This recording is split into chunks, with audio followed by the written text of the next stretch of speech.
I'm Kevin Casey. I'm a professional mixed martial arts fighter. And right now, what I'm about to do is issue a warning out to all other competitors. I don't want overs. I just expect them to happen. Fatty's gonna fatty is real. Oh, give me fucking truth, baby. Come on. Let's go. How have I been this successful in life? Welcome back. It has been a while. It's last show we did, UFC 303. You wouldn't know it. We're not intentionally skipping these absolute trash cards, but here we are back for another pay-per-view. How are we doing, Wes? Yeah, we finally made it back. Yeah, that's us fellas with little offspring now. Things happen, and Brad, the childless fuck that he is, gets to just go and see the world and stuff. So that's nice. Yeah, been pretty good. I've been watching the fights. It's had a lot going on myself, the kid's birthday and all that shit, and wife shit. But yeah, good to be back. Talk some fights. Decent half card anyway. It's okay. Upper half, and it's good to have something to look forward to outside of these warehouse fights that we get almost weekly. I was talking to our buddy BMR, and I mean, legitimately, these Apex cards are no better than Strikeforce Challenger cards back in the day, and we are supposed to just give a fuck because they are UFC fights. But if you remove UFC and you just had the card that was last week, people would be clowning on them. Then people would be clowning on them. People wouldn't be giving a fuck. And I know there's lots of finishes, and that's cool. That's better than the alternative. But if you pick out some of those fights and put them on an LFA card or whatever you want, nobody gives a shit. They're just like, yeah, that's a cool regional scene fight where guys did some rock'em sock'em shit. But because the UFC has stickered their name on it, we're supposed to give a fuck, and I'm struggling. So yeah, it's nice that we're getting a good half pay-per-view card. It's a pretty decent London or British pay-per-view, so I won't complain. But yeah, these Apex cards have been struggling. I think it is. It's a double-edged sword too, if you think about it this way. Like, so you say like it's no better than Strikeforce Challengers. I would argue like that stuff was better then, because we've gotten to the point now of MMA to where most dudes are okay. The shitty fighters are okay. They can wrestle. They can all fucking hump.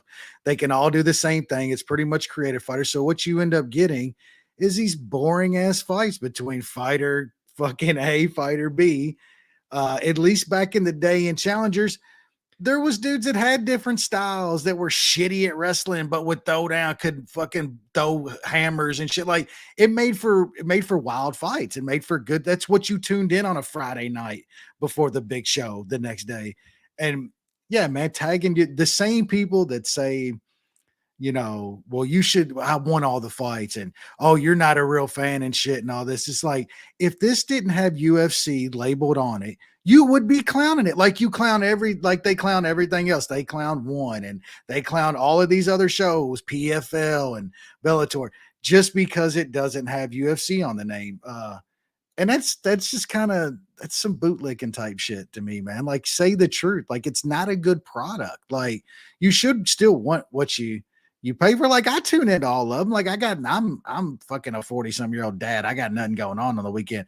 These 25-year-old kids that are just like, oh, you love it, you ain't a fan. Like, why ain't you out trying to get a girl or something? Like, if I was 25 and this was the shit they was giving me on a Saturday night, I'd be at the bar. Like, me when I was 25, we was doing fucking house parties for these pay-per-views because they were fucking insane, and we only got one every couple months, Yep. So yeah, it's get off the soapbox, but it's just not a great product. A lot of this shit, man.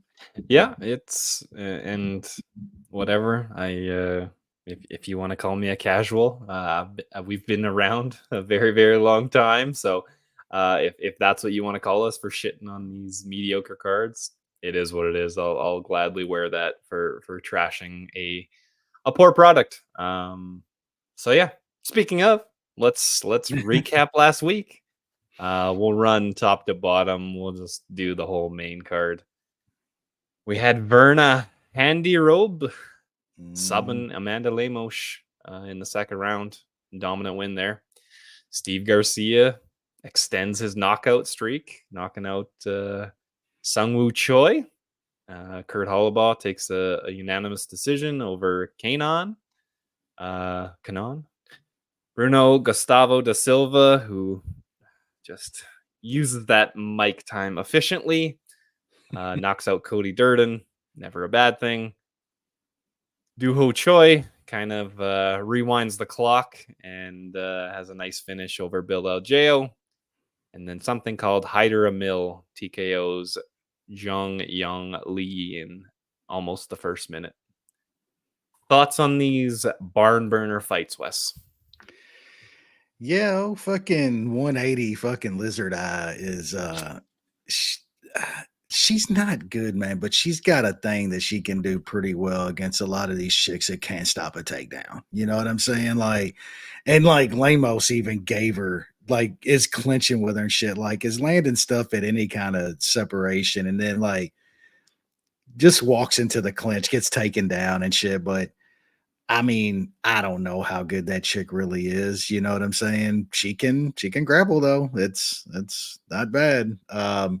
Steve Garcia is highly underrated, man. Like that kid is like a very, very tough out in 145. Another finish. Yeah, I had a little Steve Garcia. Hollabaugh fight was just absolutely boring. I guess Hollabaugh's getting that. They're getting that cheap labor out of him off of that Ultimate Fighter, so they're gonna keep using that. Yeah, the big on Durden fight inside the distance. There was plus money. He was looking pretty fucking good, like he always does. Like Durden can look good in fights, and then man, that uppercut Silva laid on him was fucking beautiful. Mouthpiece goes flying like fucking bullet out of his mouth. Yeah, that was fun. Doho Choi, it was nice to see the balance out of that kid once again. And Bill Algeo, like, I think he just got a little, us included, like hyped him a little bit. He's got a pace, you know, this and that. And he ain't as durable as what he was. He's getting finished now and shit. And yeah, it was fun to see Doho Choi. And then Emil, that was just, they walked out there and threw fucking, that was fun though. Those dudes, that's For what 1 minute. Dana wants that for like 10K every night, like straight up. He will give y'all 10. He'll give anybody on the planet 10K to come in there and do that to each other. Like that might as well have been on the slap fight fucking undercard right there, because that's what Dana is paying for. 10K for two dudes that got there and just throw haze Robots. and fall. Yep. Rock'em sock'em robots. Yeah, Handy Jobs is kind of underrated. She's got a skill set and Got a very good skill set. Yeah. It works against a lot of these ladies in this division. It's kind of a indictment on this division at this point. But she reminds me of Steve Buscemi's character in Mr. Deeds, the old crazy eyes. Yeah. Love it. Yeah, Steve Garcia. Cashing some tickets. Don't mind that. Duho Choi is like 33 now. That's crazy, ain't it? Pretty wild. Yeah. And yeah, Aljao, he's a guy that needs to have that durability because he doesn't have the defense. And if that durability goes out the window, then his game kind of falls apart. That's just kind of the reality. I couldn't even mush the Durden da Silva inside doesn't go to decision. So that was good. Finally had a winning event, probably the first time in 10 cards or so. So let's look out. Yeah, same. Same. It's going to be bad this week. Out to go in a heater. Yeah, we'll move on to the preliminary card. Cody Gibson subs Brian Kelleher, arm triangle, first round. Miranda Maverick can't finish anything. Defeats Dion Barboza, unanimous decision. Trey Ogden defeats the Cheetah, Loic Radzabov, by unanimous decision. Luana Carolina defeats the Poods Lover by unanimous decision. And Thomas Peterson defeats the Fraud. Did you get in on that? I know you were day one Muhammad Usman fraud alert. Did you get any money on old Thomas Peterson? Yes, I had some some added like non-track stuff. Yeah. My main bet on that fight though, like an absolute moron, was fight doesn't go. Oh Like no. I no, really sir. I thought Peterson was gonna get him, like, because Usman's been getting hit and shit lately too. I thought Peterson would find a finish late, and I'm a moron because neither of those dudes could finish a fucking sandwich. Yeah, total fraud that guy is. What else? Yeah, nice sub by Cody Gibson. Another dude on that cheap tough money still. That was fun though. Gibson's a whole lot funner than Hollabaugh though. Like so much funner. So don't mind seeing him getting fights. Don't care about Miranda Maverick. Had a little the Loke man, and dude blew it in the third. Let fucking Trey Ogden take you down and lay on you. You should be cut. And the Carolina like Puds fight was actually kind of fun, man. Like Carolina those like head kicks and shit, and like Lance. It actually wasn't a bad fight for a second fight on the card. I guess the wine was already flowing a little bit, so yeah, I just thought it was kind of fun. Like Carolina throws some shit, she'll strike. It was okay. Love it. Yeah. LR. I would like spend money to get any kind of line on fucking Powhatan against that guy with boxing gloves on, like in just a straight up boxing match. Any line on the planet, I'm laying it. I know, but it's all fugazi. I mean, Jake Paul is not stupid. He's just gonna call out a guy that he will It's never the fight. dumbest shit ever. He's literally gonna try to fight Mike Tyson coming off of a fucking stroke or some shit. Like it's so dumb at this point, man. It really is. And people want to like be like, well, he's getting better and stuff. Like, look, he had 40 pounds on Mike Perry on fight night. And literally. Mike Perry fought absolutely horrendously. Yeah. Not even sticking up his hands. He did about as bad as he could out there. And Jake Paul was still gassed a minute into the second round, was literally fucking drenched and huffing and puffing a minute into the second round. If that guy fought any warm body that was an actual fighter his weight, he gets smoked. Will.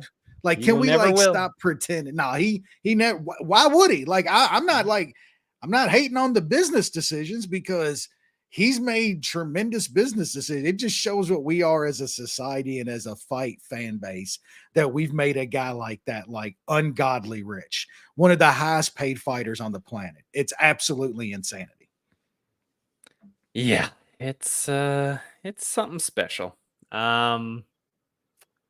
Let's move on. UFC 304. Manchester. Not too bad. Manchester, England. These fights will be happening at like 1 a.m.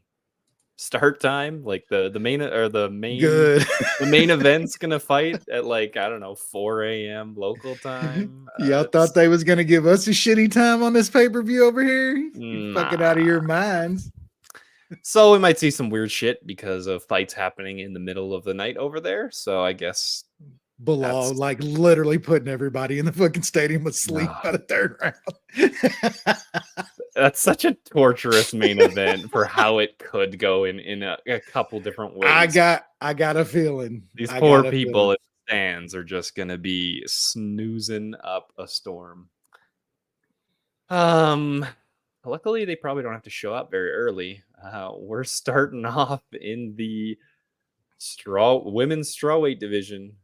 We got something called Shauna Bannon taking on Elise Ardeleon, who was 4-5 at one point. She did lose to Zhang Wali, but she was 4-5 at one point, and then beat up absolute fucking lunch ladies to get her record up to 9-5, and now is coming in on short notice to fight Shauna Bannon, who is less a fighter and more of a Instagram person. What do you got, Wes? Yeah, I mean her last 4 fights, the combined record of her opponents 4 fights is, what is that, 5-8? Yep. Her last 4. Look, I don't. This Bannon girl got just humped on by old Dan Hardy's old lady last time out. Looked like absolute shit.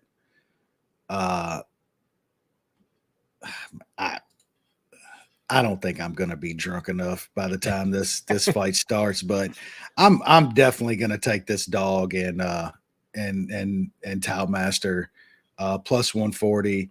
Look, the Bannon chick has definitely fought slightly better competition. She fought in Invicta and fought at least a competent chick last time out, but I don't know how you make her minus 160 against anybody. So, yeah, dog and Toutmaster, and I'm gonna talk myself out of not touching anything on this fight with $1. That would be a good choice. I don't give a shit. I'm talking way too long. We are heading up to the sloppy heavyweight division, where we got a fight that is over 2.5 at minus 180. We got Mick Parkin taking on Lucas Brzeski.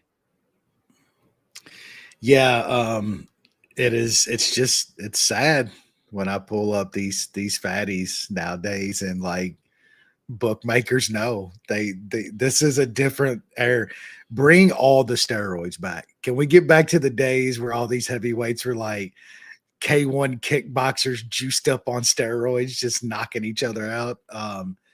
Yeah, this is gonna be a slot fest. I think Parkin is like decent enough that he's gonna be able to hump his way to a win here. I might throw the over 2.5 and something if I'm missing a parlay piece here.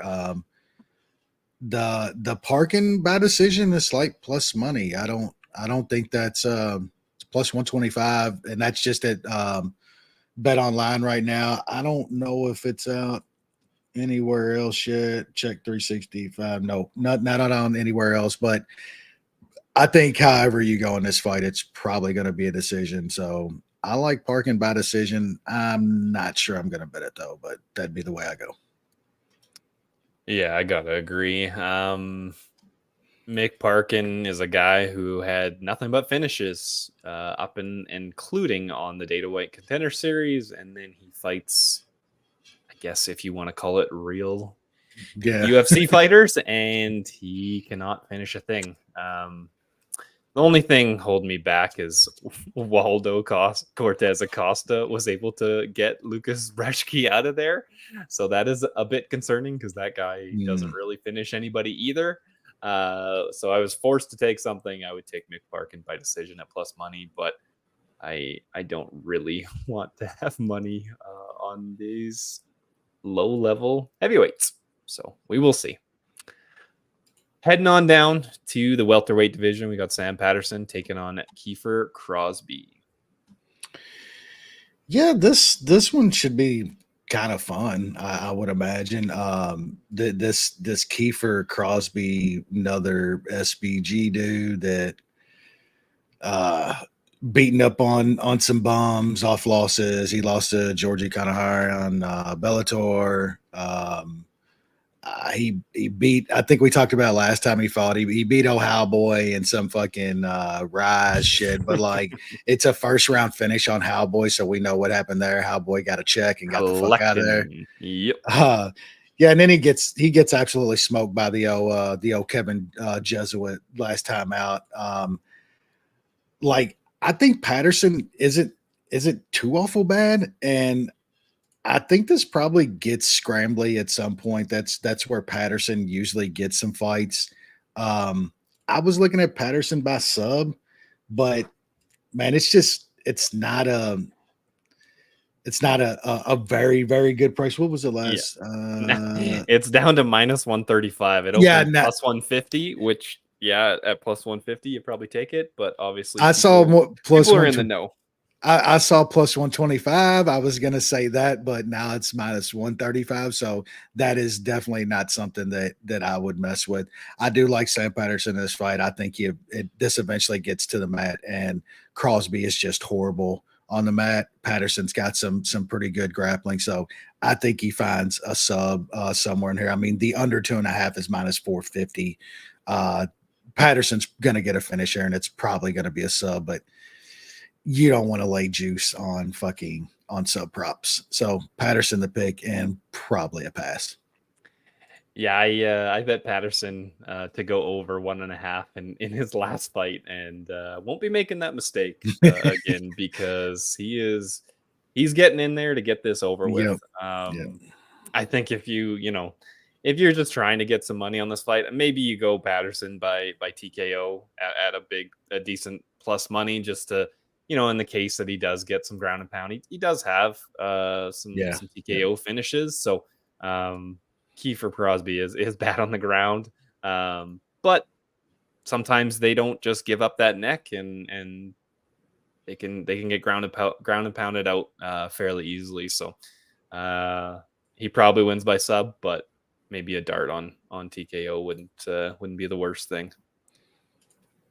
Ooh, we got an actually good fight. It's probably too early on in the night. It's kind of very weird. I don't know.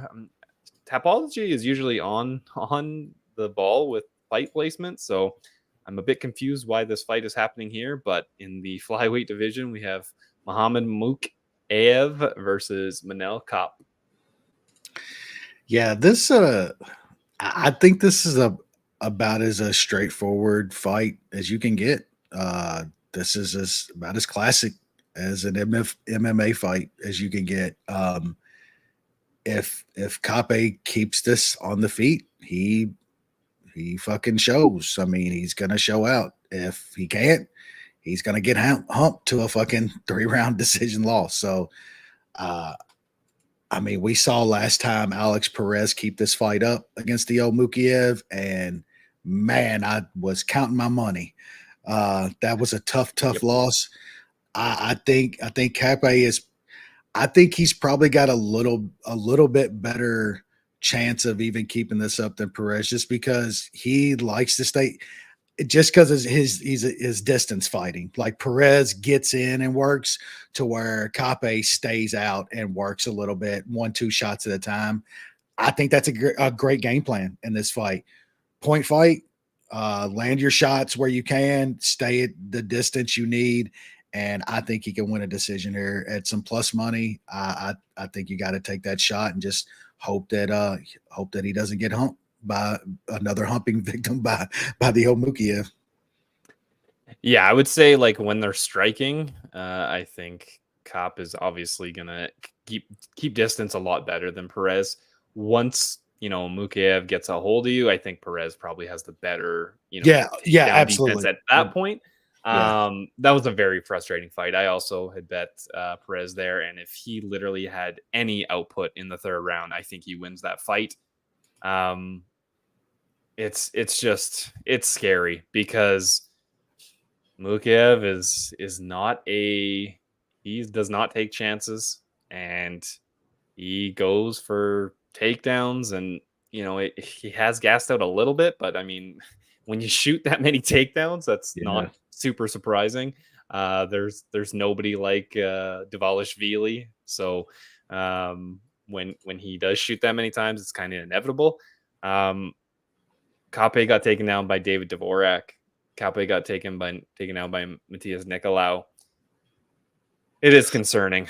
I know the Nicolau fight was early on in his UFC career, but this guy never fights, and sometimes it's his fault, sometimes it's not. It is concerning because he has a lot of potential and a lot of skills, but not in there that often, and when he's not fighting good grapplers, it's worrisome when he fights somebody with the grappling chops that the Mukaev has. So I hope he does it. I've been fading Mukaev. I really don't want to be one of those guys that gets off the train and then all of a sudden it ends up happening. It's happened on a couple of these fade trains. So I might just have a small bet just in case on Kape, because if this is on the feet, this is Kape. If it's not, then it's going to be Mukaev. And I just don't know how tentative Kape is going to be if he does get taken out a couple times and then he gets back to his feet, because he's going to be worried that he's going to get taken down. So it is concerning. I hope Kape gets it done, but I think we have, in this kind of fight that we're hoping for too, we have the judges on our side, because the Mook does absolutely nothing on the feet.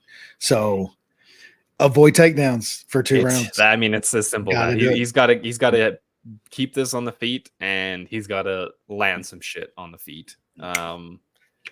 Let's hope he does it. Moving on up to the welterweight division, we got Oban Elliott taking on Preston Parsons. Yeah, this is close fight to me. Haven't been too impressed by Oban Elliott coming off of his Contender Series. I know it's just decision after decision. I know he's getting a tiny bit of hype from what I've seen. I think Parsons is probably the better fighter. More what I'm looking at over outside of a side here is I kind of like the over. I know Parsons had a lot of fights, first round finishes and stuff, and a first round loss to Daniel Rodriguez and shit in his first UFC fight. But like since then, he's more technical, a slower fighter, fighting decent guys like Trevin Giles and Schmelmesberger. They're decent, durable guys, and I think Parsons is too. And Oban Elliott, fucking that dude couldn't finish a 6-inch sub. So I'm kind of looking more at the over 2.5 here. There's I think some -130 out there. It's a little bit of juice on it, but I think this probably goes to a decision. So if you like Parsons, I lean Parsons. His decision is actually not a bad price. Last time I looked at it, I think it was around 2-1, something like that. 225. Yeah, plus 225. So I might take a small little piece of that. I lean Parsons here. It's a close fight though, toss up. So definitely like the over 2.5. I might take a little bit of Parsons' decision. Yeah, I gotta agree. I think that's the probably safest way is to play either over 1.5 in a parlay, or just try to lay it straight on over 2.5. Like you said, after the D-Rod fight, he's won 2 and lost 1, but they've all went to decision, and they haven't really been too close to stopping. I don't know what to think of Oban Elliott. He's not a. Once he's got higher up on the regional scene, and obviously in Contender Series and UFC, he hasn't really shown much for super finishing abilities. So I think this goes over. I'll pick Preston Parsons to get the decision, and yeah, we'll see. If I got a parlay piece, maybe I make it safe and just take the 1.5. But if I got nothing to pair it with, the over 2.5 at -130 is looking all right as well. Moving on up to the elite division that is light heavyweight. We got the Modest Bukaki taking on Marcin Prachnio, which somehow, some way, he's still being employed by the UFC. Well, they gave him, Thick Willie and Devin Clark, Yeah. and those between those losses, which Devin Clark might be the fucking lowest fight IQ that you've ever fucking seen. Yeah, that was. Look, I lean the Bukaki in this fight. I just think he's the better fighter. I'm not sure if he's, durable enough to take some of the wild shit that Prachnio is going to throw at him. I know these guys been going. Procnial's been going to some decisions outside of his loss to Petrino, but man, I don't know. I got a feeling some like weird shit happens in this fight, man. Like that fight not going to decision is plus money, and there's just something about it calling my name. Like Pragniel is a moron too. Like he just gets in some of the dumbest fights. So um I'm leaning taking a little bit of that fight doesn't go at like plus 120. Uh Lean the Bukaki, but man, I don't know. Like sometimes he seems durable. I know he did go in there against fucking Petrino, and that guy just kills dudes when he lands on you. So that's not such a horrible stoppage loss. You know, stoppage loss to fucking Roundtree. Those are not horrible stoppage losses. So I lean the old modest, but man, it's minus 150 now. I don't think you could lay any juice on him in this spot. So I might look at that fight. Doesn't go. Nothing locked. Gonna pick the modest Bukaki. I think Procnial gets stupid in this fight and somehow gets finished. Yeah, this is pretty low level. Yeah, you pass everything on this one. It's probably the best to pass on it. It's probably going to be a stand-up fight. So I mean, I could see one of these guys getting clipped and getting out of there, but I just don't really want any part of it. Both these guys have shown that they are very shitty at times and mediocre other times. I'll pick the modest Bukaki tout master, but you can miss me with betting this shit, so that will be that. Heading way down to a good division. Is this going to be a good fight? I guess we'll see. We got Cowlin. I don't know how the fuck you say that. Those Irish names. Yeah. Loughran versus Jake Hadley. Just hawk some loogies and did it come out in some way. Yeah, this should be a fun fight. I know Hadley's on a couple fight losing streak. I still think the dude's decent. The only problem here is I think this line is probably right because Loughran can wrestle and Hadley has just had problems with dudes that can wrestle him and grind him. Charles Johnson did it. Cody Durden, he lost the decision to him because Cody Durden could grapple him and wrestle on him. And I just think Loughran can probably do that here. Loughran, you know, he lost to Lapus because he couldn't get those takedowns though. And the dude Angel Pacheco landed a couple shots on him. Like he can be hit trying to get those takedowns and stuff. So I mean, would I be surprised if Hadley like, you know, connected? No, but I don't know if he's got, you know, that fight kind of ending power. But I think this goes over. I think this goes 15. And man, I was looking at Loughran decision, but it's just like right around minus 110 or so. I don't know. That's the way I'm leaning. I don't know if I want to bet that, but I like Loughran by decision. I just think he wrestles Hadley at least for a couple rounds and gets a decision here. It's kind of weird to see a guy with as many submission wins as Jake Hadley has on his record for kind of how poorly he wrestles up at this level. Now that might just be just shows kind of how weak the regional scene and the regional scene fighters that he was fighting early on. But I don't know. It's he's probably going to spend some time on his back. Like you said, I don't think Loughran's that good, but I'm probably going to have to pick him just because he's probably going to be able to dictate where this fight goes. Hadley had a little bit of hype at some point, and then obviously gets kind of beat by Durden, who's nothing special, and Charles Johnson, who's okay. So maybe this is a bounce back fight, but I'm not too sure. It should be fun. These lower weight classes, usually there's, you know, the fights are competitive. They're usually fairly skilled and can push a pace. So it should be fun. I'll probably pick Loughran. It's just minus 200 is a bit wild a guy who's shown some serious flaws in his game. So staying away from a betting perspective. Um, we're still rolling out the meatball, eh? Down at women's strawweight, meatball Molly McCann taking on Bruna Brasil. They're rolling out a meatball, charging you fucking $3 on that motherfucker too, like 3-1 against almost anybody, dude. It's kind of wild. I just don't know if I could pull my, like, I fade her every single fight. It's paid off. It's not paid off. I just don't think this,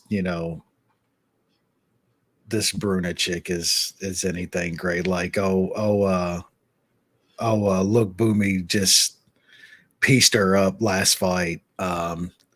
Molly's just so fucking bad, bro. She's actually bad. She gets like armbar finishes because she's like on her back getting fucking drilled on. You know what I'm saying? And just I'll probably, what time's this fight?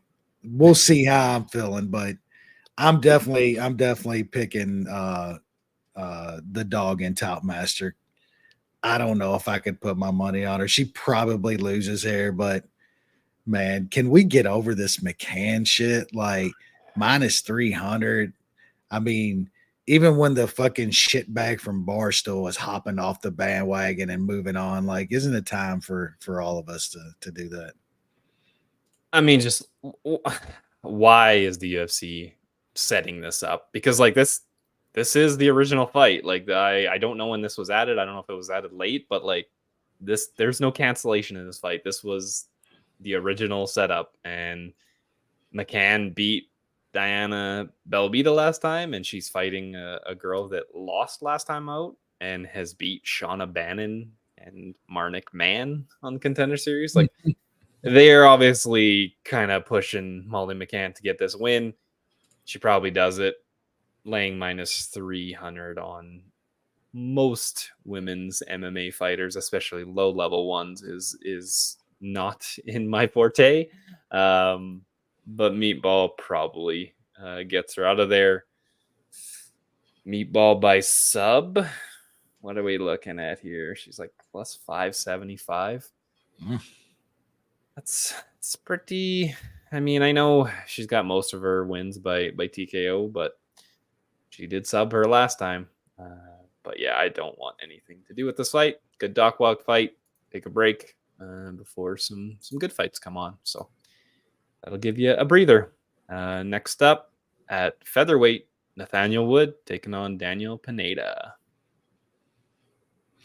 I know what Brad would be doing in this fight. He'd be taking a 10-1 on this fight. I'd almost guarantee it. I don't think our boy Pineda can pull off the old Gilly on Wood. I don't think he can get there. Like this is a big price, but I do think Wood is like Pineda at this point. Dude's almost 40 and stuff. Like Wood should style on him. I was hoping the under 2.5 would get a little better. I know there's like a minus 160 or 165 at bet 365. I think like it's Pineda's gonna do Pineda things. He's gonna pull something off, or he's gonna fucking die on his shield and give Wood the opportunity to just not knock him out per se, but just a volume stoppage at some point. That's just how Pineda fights, especially now that he's way long in his career, coming to the end of it.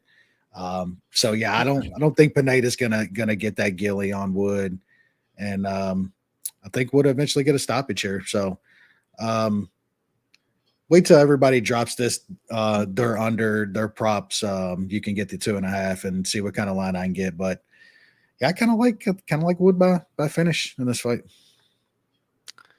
Not bad. He hasn't finished anybody. Yeah, I know. Since Jose Quinones in March of 2019. This is definitely as much about the fighter that he's fighting, because we've seen Pineda fight. He goes for it or he gets the fuck out of there. I know it was honestly surprising that Caceres couldn't get him out of there.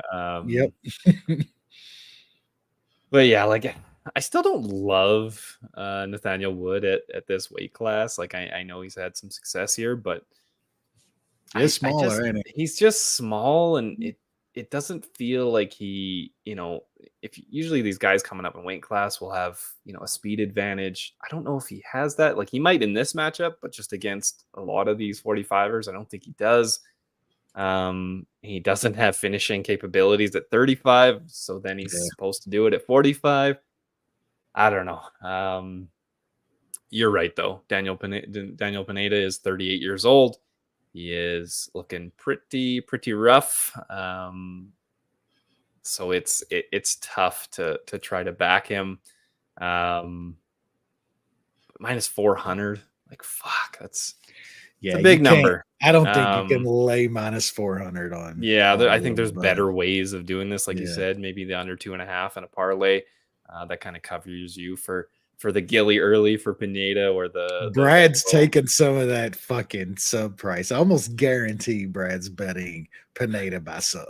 Almost guarantee fucking to it. 900 round 1, 900 round 1 sub plus 2,000. Like Brad's gonna have some of that. Guarantee. Yeah, he can have it. The big darts that I usually try to toss on, 1 or 2 on each card have definitely not been hitting for me. So I'll probably stay away. But I got it wasn't a huge one. The Bomb Fiend decision a couple weeks ago at plus 375 or something like that. It wasn't like a huge one. No, I'm talking about the 4-digit the 4-digit bangers. I've not been hitting whatsoever, so I'll stay away. I'll pick Nathaniel Wood to get it done, and I will cheer him to get that under if you end up taking it, Wes.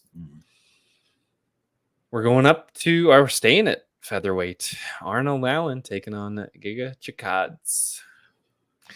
Yeah, that's a pretty good fight. I think this is a good fight to see if Allen can bounce back off of these past couple losses he's had. I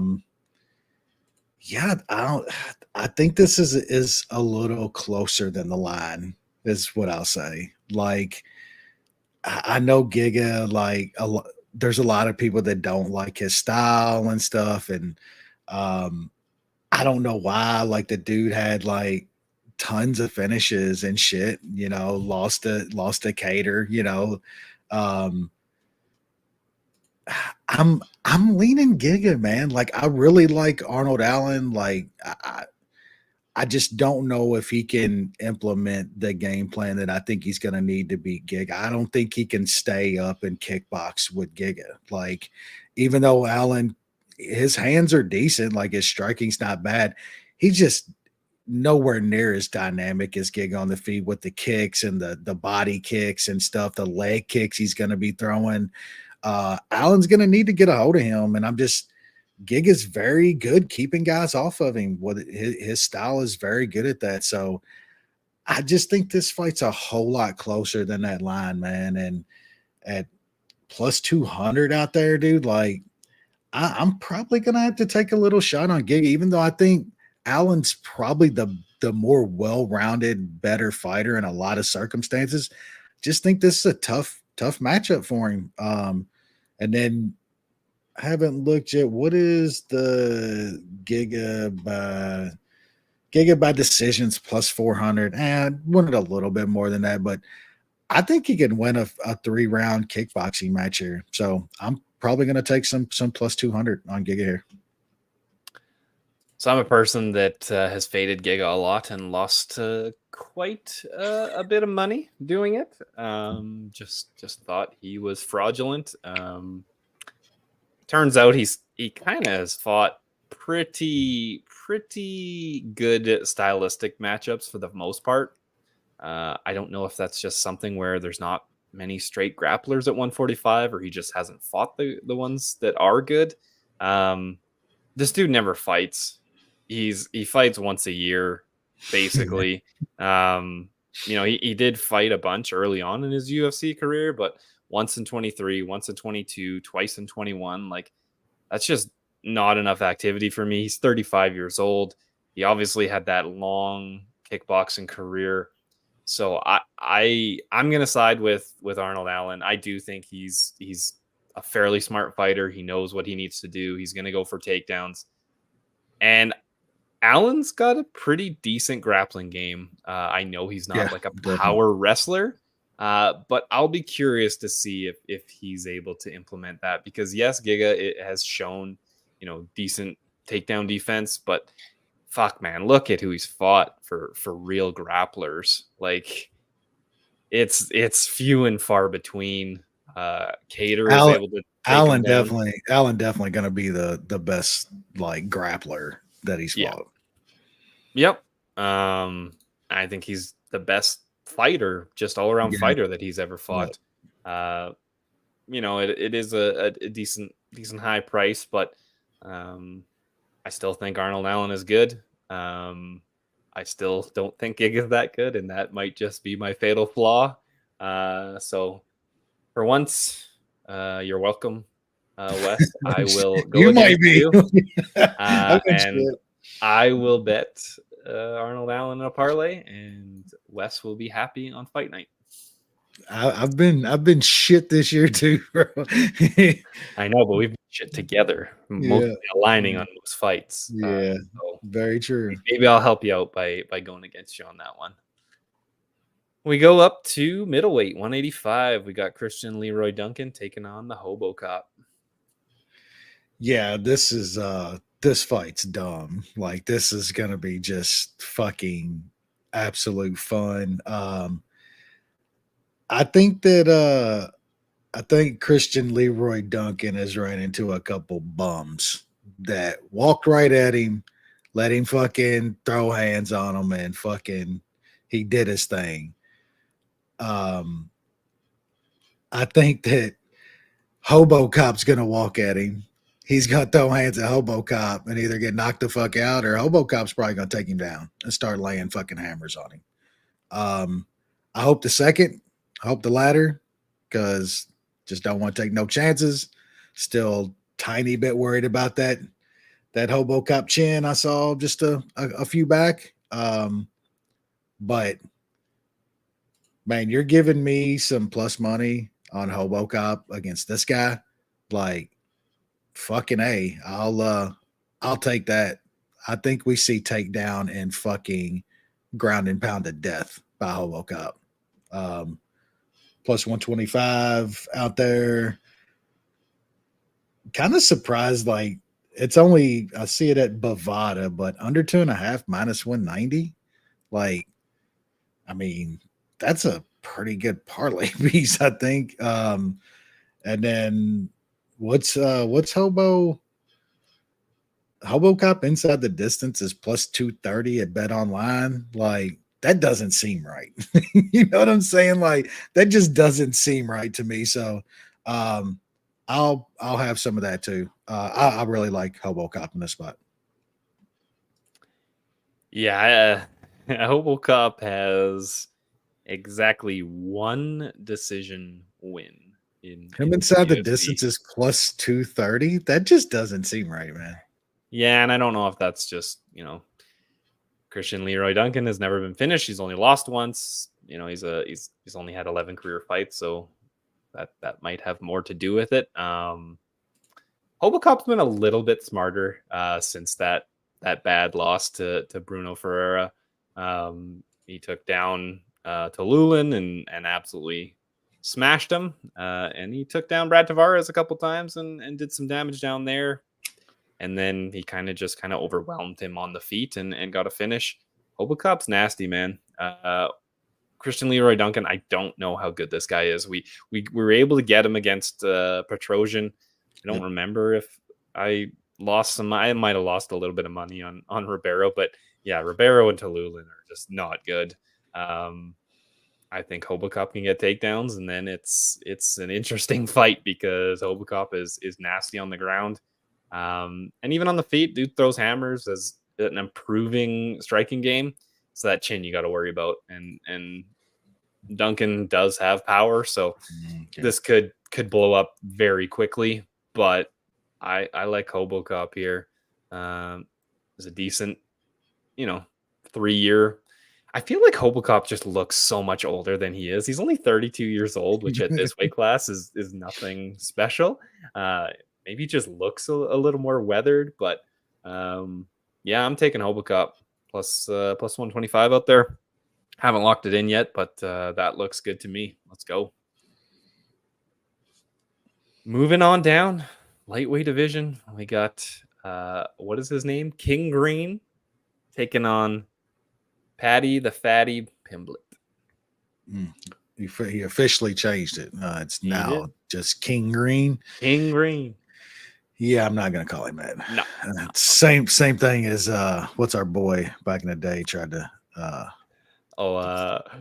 fuck was his name? Try change his shit. Can't remember. It was just like it just made his name like longer. Yeah, Tony Bobby or some shit like that. Or who fuck was his name? Oh, I can't remember his name. I'll do some luck and you break this down. White guy, shaved head and shit. 155 or something like that.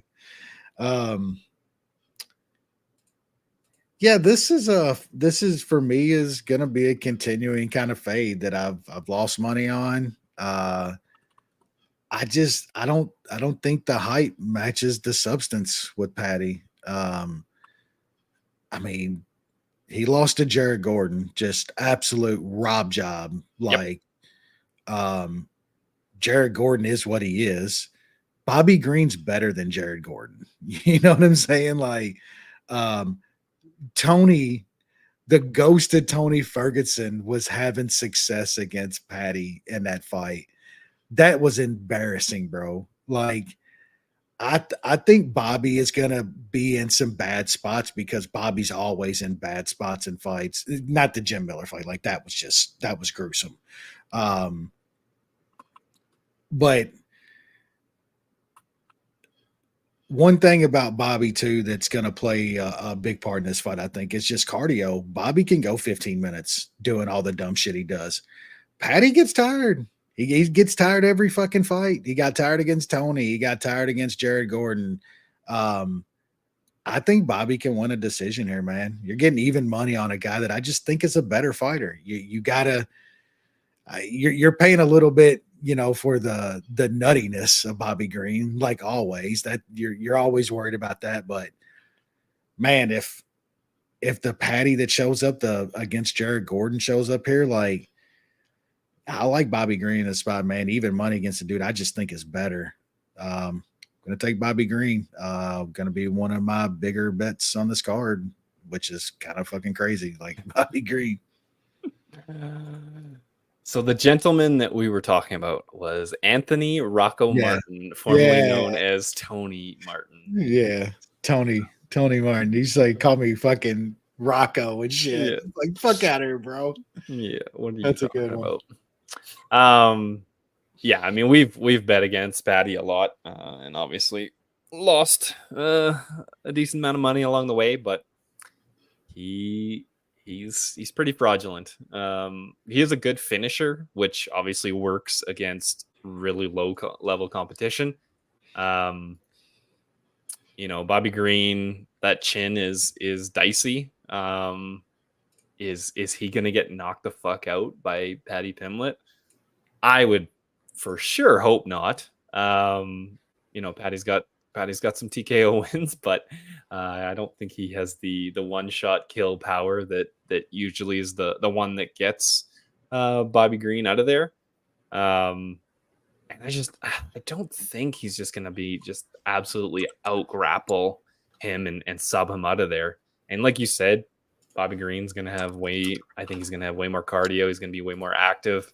And it's a big fight for Bobby Green because, like it or not, Paddy Pimblett is a name. This is a good chance for him. And he has good defense, doesn't get hit a lot. So I think he's going to do well in this fight. the price on this has drastically changed from the opener. I don't know if it was exactly the opener or if it got steamed really quickly, but it was right around like minus 250, and now we're looking at minus 105 at Bet Online. Like that's, I'll take a shot. Again, I'm still gonna be down fading Paddy Pimblett, but I'm gonna put my money where my mouth is, and it's another one of those guys where I don't want to miss the chance to fade him, especially when you get a guy like Bobby Green who does have a good amount of skills. He's a veteran. He is getting up in age, but he still can put on some pretty good performances. So that's going to be the consensus bet of the week. We got Bobby King Green at minus 105. Let's go. It's it's gonna be fun. Who doesn't love losing consensus bets to Patty the Fatty? But that's kind of on brand for us. So hopefully Bobby Green shows up, isn't talking smack because he's getting hit, and he is flowing in there and having fun. He's talking smack. He's gonna talk shit. I just don't want him to be talking shit because he's getting hit. He can talk shit because he is the one hitting, having some fun out there. But it should be enjoyable regardless. So I don't think that's going to be a boring fight. It's going to be worth the price of admission. So we'll see what happens. Next up, we got an interim heavyweight championship / real heavyweight championship, probably, because I don't think that other fight is ever going to happen or it matters anymore. We got Tom Aspinall taking on Curtis Blades for the second time. Hopefully we don't have any freak injuries this time. What do you got, Wes? Yeah, I mean, these are two best dudes in the division. I would imagine at this point. I mean, John's not fighting either one of them, so I'm not even putting John in that conversation too much anymore. Yeah, look, I think Aspinall is very good. I don't think we've seen him against a guy of this style yet. We were going to, but we haven't. We're going to get it this time. I bet Curtis Blades last time. I think it was one out of, I think I went 2 and like 4 on freak injuries last year or some shit. That was one of the ones I got. But look, it was a pick'em fight in their first fight. Like you're now getting Curtis Blades at over 3-1. I just think in a heavyweight fight against two of the top dudes in the division, a style we haven't seen Aspinall go against yet. Like Curtis Blades is going to try to wrestle him. We'll see how that fucking English wrestling holds up. I just think at plus 300, I have to take a tiny bit of Blades and see how it goes. Aspinall might be the absolute truth. He might catch Blades early and get him out of there. I think Blades is going to make him work. I think he's going to get a hold of him, and we're going to see how well-rounded and how really good that Tom Aspinall is. So at 3-1, I'm going to take a little Blades this time, and we'll say that maybe Tom Aspinall is the baddest dude on the planet. We'll find out if he can take out Curtis Blades, because Curtis Blades is going to get a hold of him and try to wrestle. And I'll take a little plus 300 to find out. Yeah, that price ballooning is a bit wild. As someone who's bet Curtis Blades a lot, it is not fun because he seems to just absolutely melt in big moments. Did it against Pavlovich. Pavlovich is good, but that still happened. He did it against Derek Lewis. That was a good matchup for him, and he still got dusted. The Francis fights, I don't give him too much shit for those because Francis is Francis, but he's kind of had some letdown spots. It's honestly surprising with kind of how some of those big fights have gone, that he's able to work himself back into a title fight, whether it's interim or not. But I think that's because heavyweight is fairly trash and Curtis Blades is pretty good. I did bet Curtis Blades as well in the last time, so got a little bit lucky there with kind of how that went early on. It's just tough to know how good Tom Aspinall is. He's been out of the first round like a handful of times. He seems like he has a good skill set. He seems like he has a good chin. He was getting tagged a bit by Pavlovich, and he was able to return fire and put him out of there. Curtis Blades has not really been shooting as much as he used to. I don't know if that's just a result of kind of what happened in the Volkov fight when he kind of gassed out when it went long and he had to kind of survive. But he probably should grapple in this fight because I think Aspinall is going to be the faster fighter. Blades has been improving that stand-up, which is good because, you're not always going to get a guy down every time. I just think he in order to have success in this fight, he's going to have to get Aspinall down and wear on him and tire him out just to see what that gas tank is like. If this fight stayed around the opener, I'd probably be fine with it. Minus 220, 230 on Aspinall. It's probably fine. Now that Blades over plus 300 at a couple places, I'm probably going to have to sink some more money in the pit that is Curtis Blades and me betting on him. So it's an interesting matchup. I don't like, there's a very real possibility that Aspinall just slicks him early and we don't really learn anything about Aspinall again. That's just kind of heavyweights, but I would like Blades to extend this just to see if we can find out what's going on with Aspinall and maybe he's able to take over and get him out of there. So yeah, plus 300. I think it's worth a small shot. This is heavyweights. One guy can hit the other guy and it can be over. So seeing that number is a bit wild. And for the final post-limb fight of the night, we have who versus who.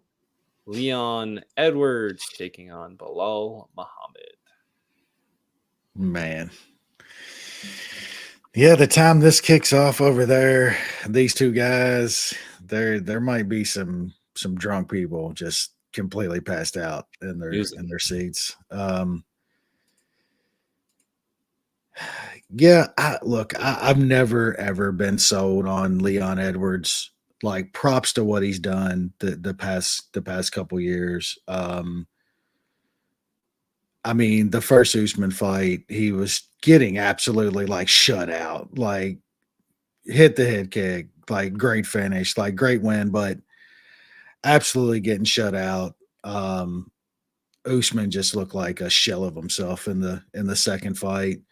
And then he beats up a washed up Covington. I mean, I lost a ton of money on that fight on Covington and, felt like I just, made a horrible bet on a dude that is just not the same fighter anymore either. Then let's not forget the, Nate Diaz fucking rocking his ass in the fifth. Like, Leon is what he is. Like, he's just gotten a little bit more hype than I think is deserved at this point. He is the champ, so, on the other side, like, I mean, Bilal is like, he is very good at what he does. It is boring as fuck. Don't get me wrong, but goddamn, he's very fucking good at what he does. And I mean, he's beaten some okay dudes. Wonder Boy, Vicente. I know it's, older Vicente now. Sean Brady. That one's Sean Brady was a very good win, man. The Gill win. That's a very good win. Like, I think his past couple wins are way better than Leon's. Personally, look, I got a feeling that Bilal is gonna go full fucking Bilal here. And they're like, does people forget like Usman just literally doing whatever he wanted to Leon up against the cage in their first fight? Just whatever he wanted. He backed him up, held him there, did whatever he wanted, worked. Like, this version of Bilal might be better at doing that than almost anybody. And I think you're going to see a whole fucking lot of that in this fight, man. Bilal is fucking plus 220 in some spots.